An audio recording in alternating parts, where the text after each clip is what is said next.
Star प्रवाहावर छोटे उस्ताद season 4 प्रमाण ठाणे येथील अर्णव बोपलकर या छोट्या उस्तादने फायनलपर्यंत मजल मारलेली आहे. त्याची भव्य स्वागत यात्रा ब्रह्मांडमध्ये करण्यात आली. त्याचं मी तुम्हाला फुटेज दाखवतो.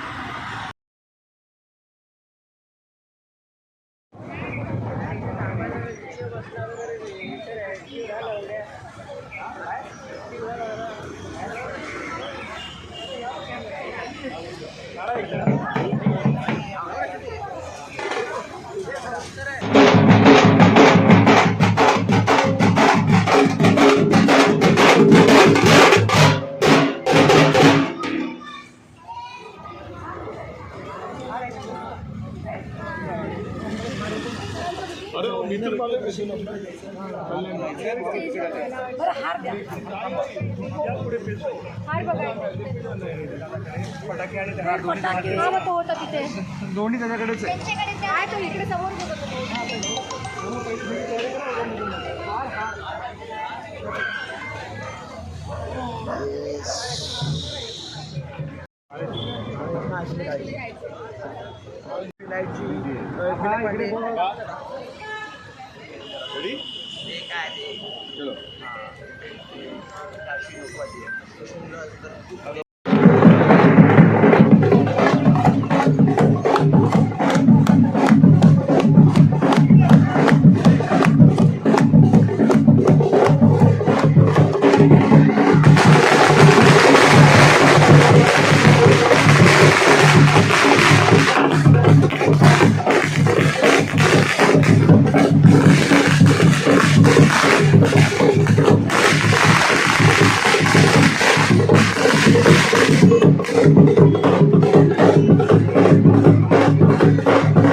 ही अत्यंत प्रेमळ जागा आहे आणि त्या जागेवर मला आज येण्याची संधी मिळाली. कारण मला इथे येण्याचं निमंत्रण तुम्ही सर्वांनी दिलं, त्याबद्दल मी तुम्हा सर्वांचं खूप आभारी आहे. त्याआधी मी आभारी आहे परमेश्वराचा की ज्यांनी माझ्या आयुष्यात गोपू आणला.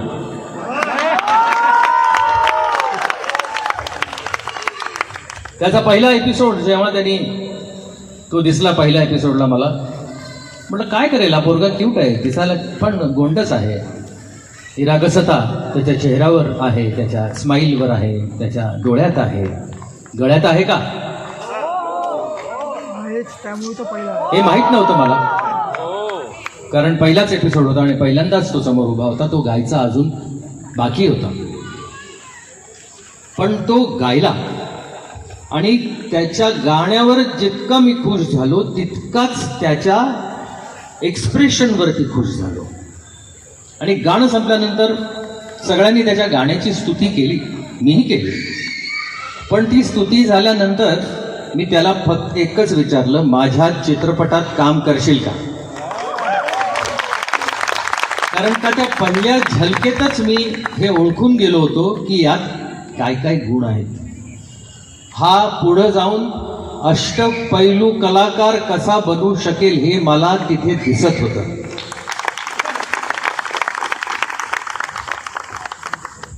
कारण पहिल्याच एपिसोडमध्ये पहिल्याच गाण्यानंतर फक्त लहान मुलाला खुश करण्याकरता तर मी बोलू शकत नाही.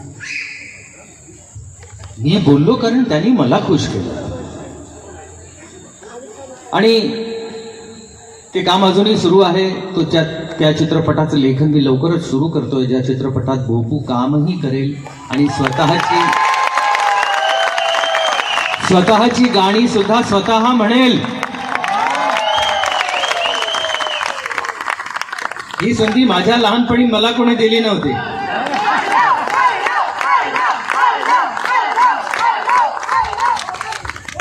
तर या चित्रपटसृष्टीत, भारतीय चित्रपटसृष्टीत अजून एक गायक अभिनेता यावा,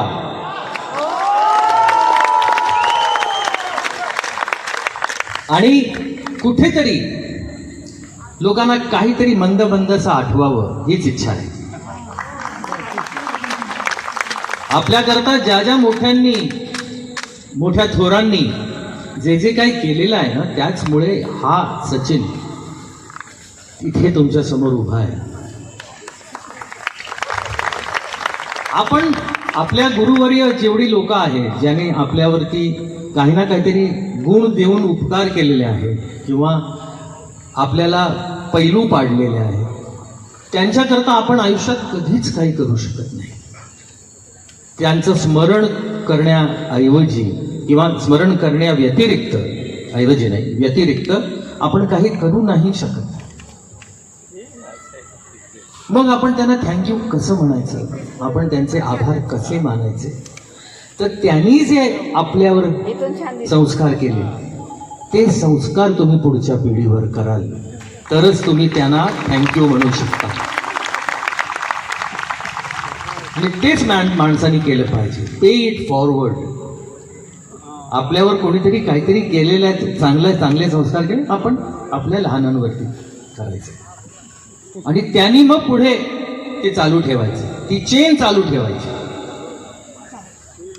संस्काराचं काम तेच आहे की पुढे नेत केलं पाहिजे आपण. तेच मी करण्याचा प्रयत्न करतोय. आणि एक दिवस भारताला आणि महाराष्ट्राला एक सिंगिंग स्टार म्हणून स्क्रीनवरती दिसणारा अर्णव भोपलकर मला पाहायचा आहे. तेव्हा मी तो पाहू शकेन की नाही मला माहित नाही, पण ते घडणार मात्र नक्की.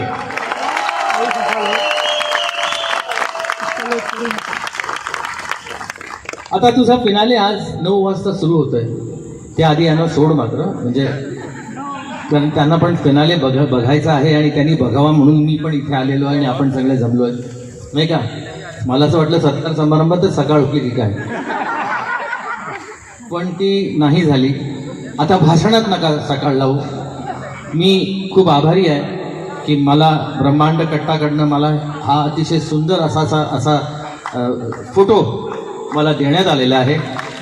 पण मी ना हा पाहून माझ्या डोक्यात काहीतरी आलंय आणि ते म्हणजे हे की मी भोपूच्या आई वडिलांना विनंती करेन की हा फोटो मी खरं म्हणजे भोपूला देऊ इच्छितो. आणि त्याच्या आई वडिलांना विनंती ही आहे की त्यांनी हा फोटो भोपूच्या बेडरूम मध्ये लावावा. भोपू ज्या रूम मध्ये झोपतो सकाळी उठल्यावर आधी त्याला हे दिसावं आणि त्याला सर्वात आधी माझ्याकडे त्याचं लक्ष नसावं. पहिलं लक्ष इथे जे लिहिलंय त्यावर असावं. एकच वाचायचं, हाच माझा मार्ग.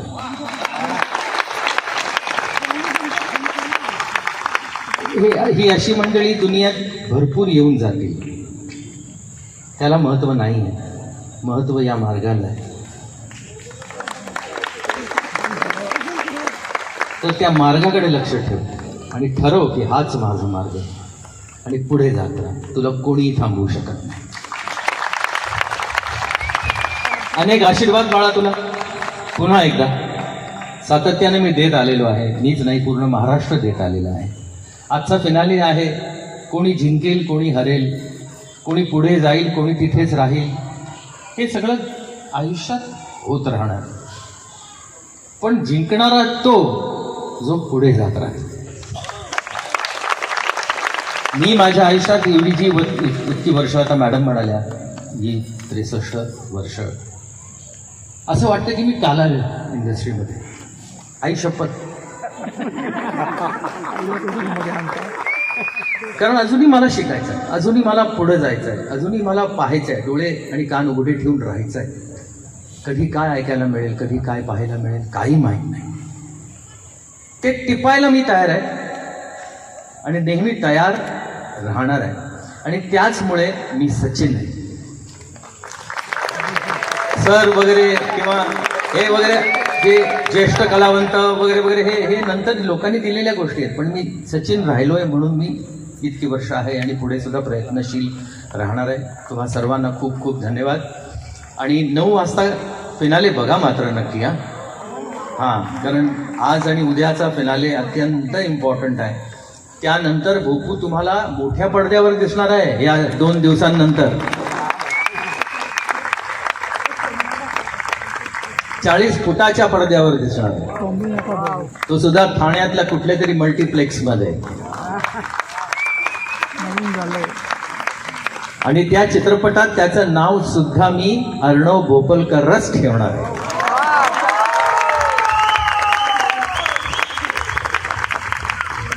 खूप खूप धन्यवाद, खूप खूप प्रेम, लहानांना खूप खूप आशीर्वाद. आहे अर्णव तर आपला आहेच, पण सचिनजींचे पाय आज आपल्या ब्रह्मांड नगरीला लागलेले आहेत आणि खूप भाग्याची ही गोष्ट आहे. आणि सचिनजींना पाहण्यासाठी, ऐकण्यासाठी इथे सर्वजण आलेले आहेत. वरद विनायक ओंकारा, ध्यान धिकीट धकीट धिकीट धुमकीट गौरी पुत्र तुम्ही विघ्नहरा, एकदंत बुद्धीनाथा धात्र कधिकित कथा कधी गण मूषक वाहन मंगल मूर्ती, सिद्धी विनायक गजानना, सिद्धी विनायक गजानना, सिद्धी विनायक गजानना.